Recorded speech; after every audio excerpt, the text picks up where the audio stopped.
Hello everyone, मैं प्रकाश राज और GS mentor आपके अपनी यूट्यूब चैनल जीएस अड्डा विद पीसी में आपका हार्दिक अभिनंदन करता हूं। और डियर फ्रेंड्स, सबसे पहले तो आपसे मैं एक छोटी सी माफ़ी मांगना चाहूँगा कि कुछ टाइम से यानी कि जब से मैं वीडियो अपलोड कर रहा हूँ आप लोगों की एक शिकायत आ रही है कि मेरे द्वारा जो कंटेंट आपको जो उसमें आपको वीडियोज़ में आवाज़ क्लियर नहीं आ रही है। तो डियर फ्रेंड्स, मैं आपको बता दूँ कि मेरा क्या है कि मेरा जो हेडफोन था ना उसमें थोड़ी प्रॉब्लम हो गई, उस वजह से मैं उससे नहीं बना पा रहा हूँ और मैं अपने ईयरफोन के ज़रिए वीडियो शूट कर पा रहा हूँ।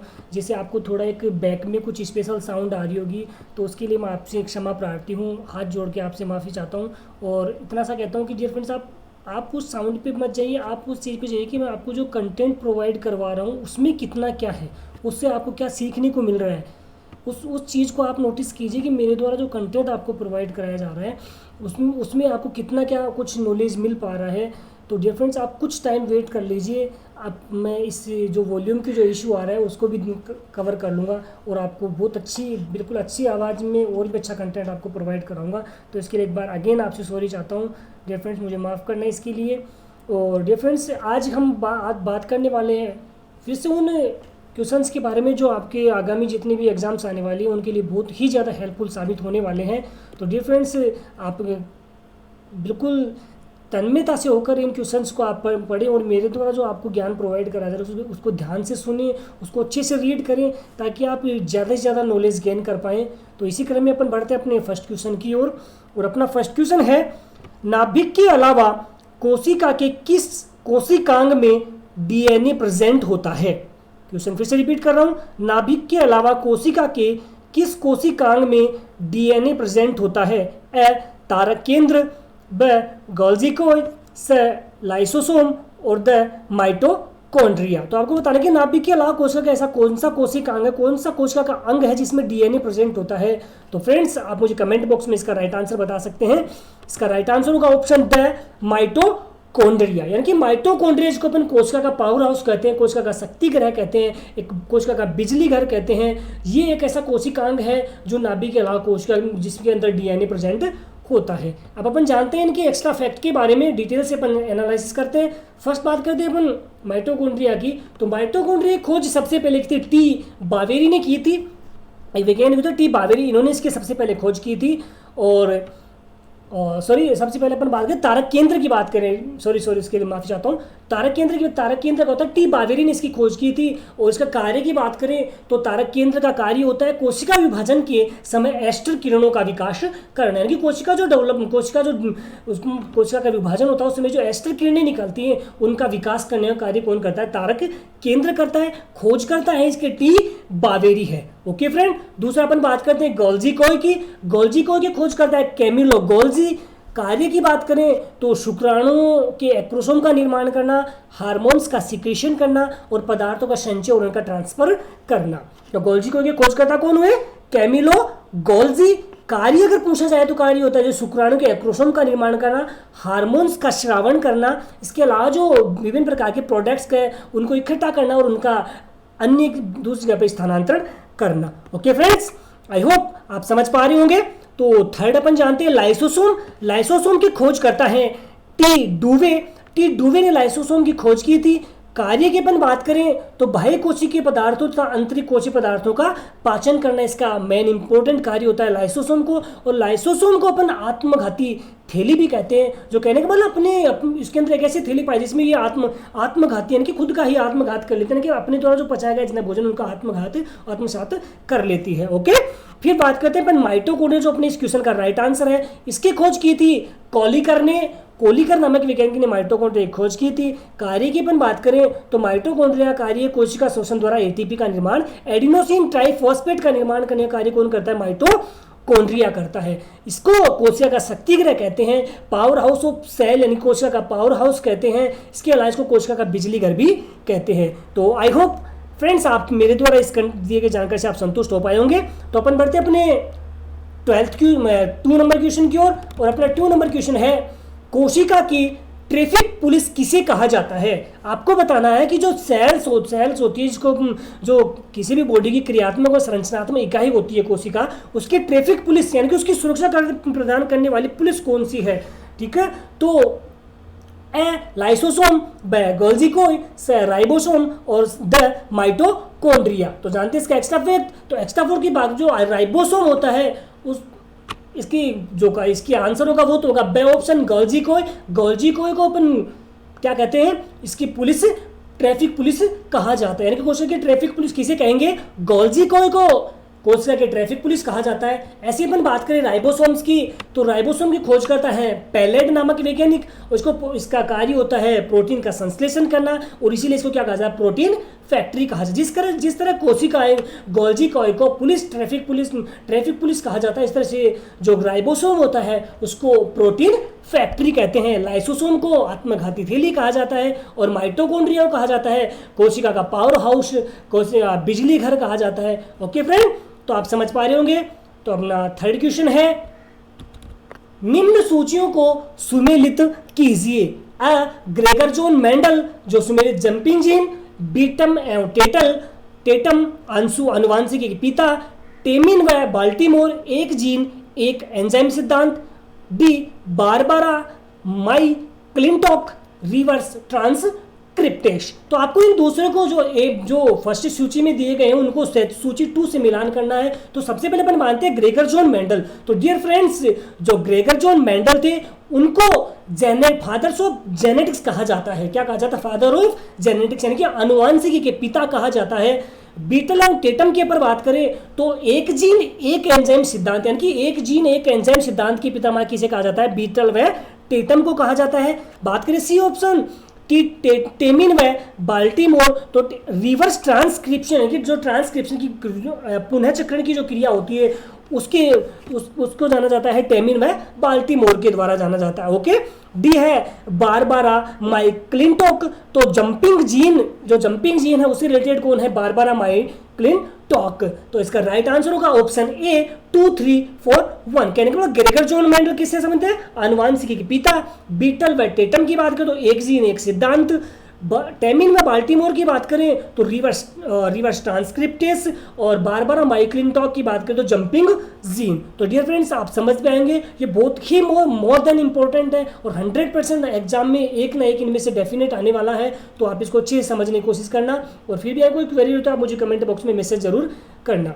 ओके फ्रेंड, बात करते हैं अपन अपने फोर्थ क्वेश्चन की। फोर्थ क्वेश्चन है, जैव विकास का आधारभूत ढांचा क्या है। उत्परिवर्तन, ब हासिल किए हुए गुण, स लैंगिक जनन और द प्राकृतिक वर्णन। तो आपको बताना कि जैव विकास इनमें से किसके साथ अपने आधारभूत ढांचा प्रस्तुत करता है। तो इसका राइट आंसर होगा ऑप्शन ए उत्परिवर्तन जैव विकास का आधारभूत ढांचा है। जानते हैं इसके एक्स्ट्रा फैक्ट के बारे में। एक्स्ट्रा फैक्ट की अपन बात करें तो इसके खोज करता है ह्यूगो डी ब्रिज, जो 1901 में इन्होंने उत्परिवर्तन के सिद्धांत दिया था। और इन्होंने इवनिंग प्रिमरोज, जिसको आइनोथेरा लेमार्कियाना के नाम से जाना जाता है, उसमें सबसे पहले उत्परिवर्तन की खोज की थी। किसके अंदर की थी, इवनिंग प्रिमरोज एक पौधा होता है उसके अंदर, और आइनोथेरा लेमार्कियाना के अंदर, जिसका वैज्ञानिक नाम है आइनोथेरा लेमार्कियाना में सबसे पहले उत्परिवर्तन की खोज की थी। किन्होंने की थी, ह्यूगो डी ब्रिज ने की थी 1901 में। और इसमें उन्होंने बताया कि अगर कोई भी एक नई जाति की उत्पत्ति अचानक से एक ही बार होने वाली स्पष्ट व स्थायी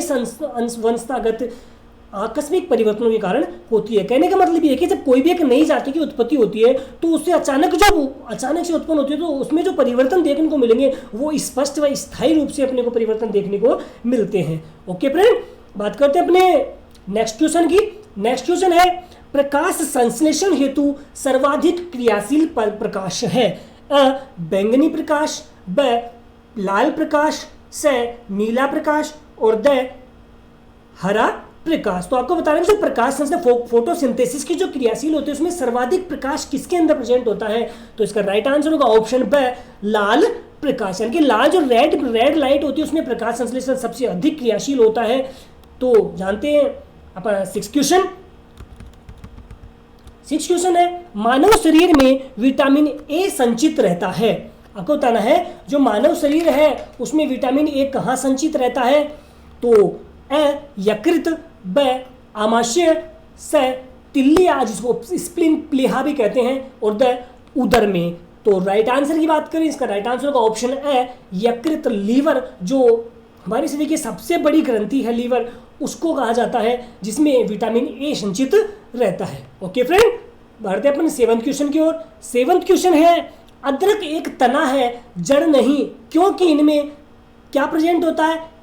क्लोरोफिल नहीं होता है, ब मृदा की सतह से समानांतर चलता है, स भोजन संग्रह रहता है, और द पर्व व पर्व संधियां पाई जाती है। तो आपको बताना है कि जो अदरक, जिसका साइंटिफिक नेम होता है जिंजीबर ऑफिसिनेलिस, आपको ध्यान रखना है अदरक का साइंटिफिक नेम क्या होता है? Zingiber officinalis. इसका साइंटिफिक, जो एक प्रकार की जड़ नहीं है, क्योंकि इनमें क्या क्या प्रेजेंट होता है? इनमें इसका आंसर होगा द पर्व व पर्व संधियां पाई जाती हैं। तो जो अदरक होता है उसमें क्या नहीं पाए, क्या होता है उसमें? पर्व व पर्व संधियां पाई जाती हैं, उनके गांठों के रूप में इसमें प्रेजेंट होती हैं संधियां, और इसीलिए ये जड़ के रूप में नहीं होती है, एक तने के रूप में होती है। ओके फ्रेंड, बढ़ते अपन 8th क्वेश्चन की ओर।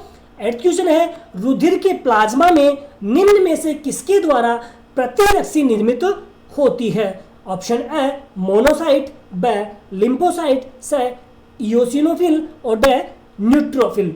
तो आपको बताना है जो अपने रुधिर प्लाज्मा होता है, ब्लड प्लाज्मा होता है, उसमें किसके द्वारा प्रतिरक्षी निर्मित होती है? तो आप इसका राइट आंसर होगा ऑप्शन ब लिम्फोसाइट के द्वारा रुधिर के प्लाज्मा में प्रतिरक्षी प्रेजेंट होती है। अपना 9th क्वेश्चन है, नाभिकीय रिएक्टर में नाभिकीय ऊर्जा का रूपांतरण किसमें होता है?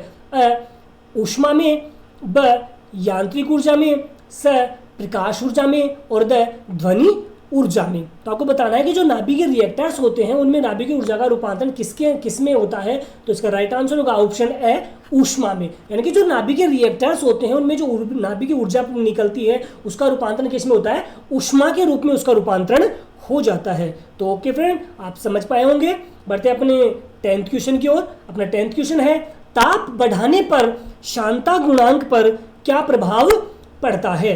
गैसों का बढ़ता है और द्रव्यों का घटता। कहने के बाद ताप बढ़ाने पर शांता गुणांक गैसों का बढ़ता है और द्रव्यों का घटता है, केवल गैसों का बढ़ता है, केवल द्रव्यों का घटता है, और दोनों का बढ़ता है? तो इसका राइट आंसर होगा ऑप्शन ए गैसों का बढ़ता है लेकिन द्रव्यों का घटता है। कहने का मतलब जब भी अपन ताप बढ़ाते हैं उस कंडीशन में जो शांता गुणांक है उस पर इफेक्ट होगा कि जो गैसों का शांता गुणांक वो तो क्या होगा?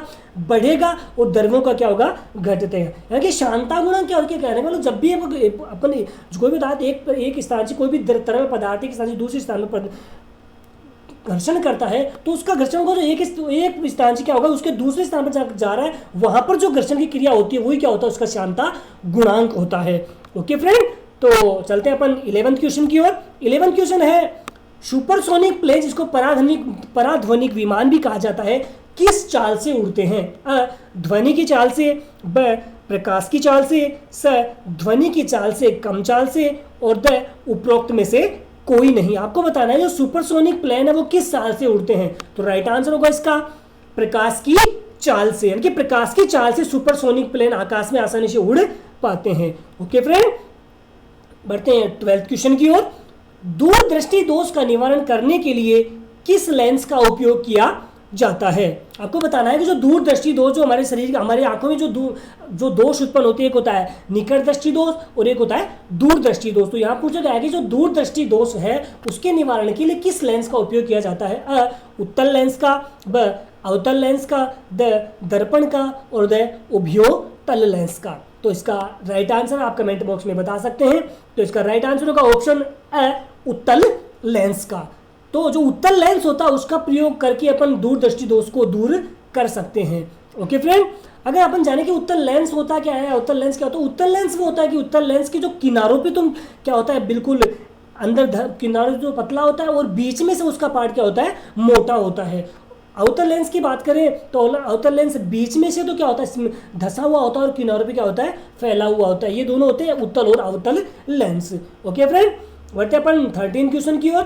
अपना 13 क्वेश्चन है, सुमेलित करना है, सूची फर्स्ट और सूची सेकंड को एक दूसरे से मिलाकर बताना है। आर्सेनिक 74 थायराइड ग्रंथि की सक्रियता, कोबाल्ट 60 रक्त व्यक्तिकरण, स आयोडीन 131 ट्यूमर, और सोडियम 24 कैंसर। तो आपको बताना है कि जो आर्सेनिक 74 वो किसके साथ रिलेट कर रहा है, कोबाल्ट 60 किसके साथ रिलेट करता है, ऐसे ही नेक्स्ट के बारे में बताना है। तो सबसे पहले जानते हैं आर्सेनिक 74 की अपन बात करते हैं। तो जो आर्सेनिक 74 का उपयोग किया जाता है ट्यूमर के इलाज में किया जाता है। किसके इलाज में किया जाता है? ट्यूमर, यानी कि कोई भी अपने शरीर में जो गांठ उत्पन्न हो जाती हैं, विभिन्न प्रकार की जो गांठें बन जाती हैं, उनके इलाज के लिए अपन आर्सेनिक 74 का उपयोग करते हैं। बात करें कोबाल्ट 60 की, तो कैंसर के उपचार में किसका यूज किया जाता है? कोबाल्ट 60 का प्रयोग किया जाता है। आयोडीन 31 की अपन बात करें तो थायराइड ग्रंथि की सक्रियता को में किसका उपयोग किया जाता है? आयोडीन 131 का उपयोग किया जाता है। बात करें सोडियम 24 की, जो रक्त व्यतिक्रम होता है, अपने जो रक्त में जो विभिन्न प्रकार जो कमी होती है उनके लिए अपन यूज करते हैं सोडियम 24 की। तो इसका राइट आंसर होगा ऑप्शन सी 3412, यानी को आर्सेनिक 74 किसके साथ में? Tumour, cobalt 60, cancer, iodine 131, thyroid की सक्रियता और सोडियम 24 रक्त व्यतिक्रम के साथ। तो ओके फ्रेंड, आई होप आप समझ पाए होंगे। तो अपन चलते अपने 14th क्वेश्चन की ओर।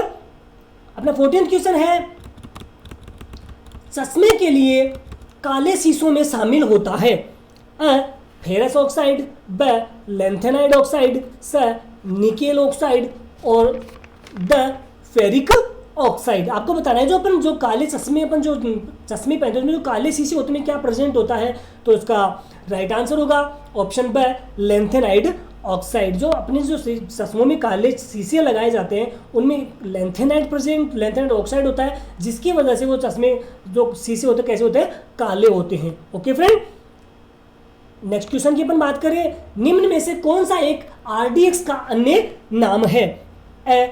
साइएनोहाइड्रिन, द डेक्स्ट्रोन, साइक्लोहेक्लेन और द साइक्लोनाइट। तो आपको बताना है जो आरडीएक्स होता है, जो एक विस्फोटक पदार्थ होता है, आरडीएक्स जो बॉम्ब बनाने में यूज किया जाता है, उसमें कौन सा एक पदार्थ प्रेजेंट होता है? तो इसका आंसर होगा द साइक्लोनाइट। यानी कि आरडीएक्स का दूसरा नाम अगर कोई आपसे पूछे तो क्या होगा? साइक्लोनाइट होगा। ओके फ्रेंड, तो आज के लिए इतना ही। तो दोस्तों, कैसा लगा आपको ये वीडियो? वाकई में आपके लिए आपको लगता है कि वीडियो आपके लिए यूजफुल साबित हो सकता है? आपकी किसी फैमिली मेंबर्स या आपका फ्रेंड जो किसी कंपटीशन एग्जाम की प्रिपरेशन कर रहा है, तो आप जाइए और अपने व्हाट्सएप या अपने कोई भी फेसबुक ग्रुप में उसमें सेंड कीजिए। अब इससे इतना सा होगा, इससे क्या होगा? इतना सा होगा कि आपका जो फ्रेंड है उसको अच्छा उसका नॉलेज मिल पाएगा, वो कहीं ना कहीं जाके वो आपको थैंक कहेगा, जिसके आपको भी अच्छा लगेगा और मुझे भी जो मेरा एक छोटा सा मैसेज है वो उन तक पहुँच पाएगा।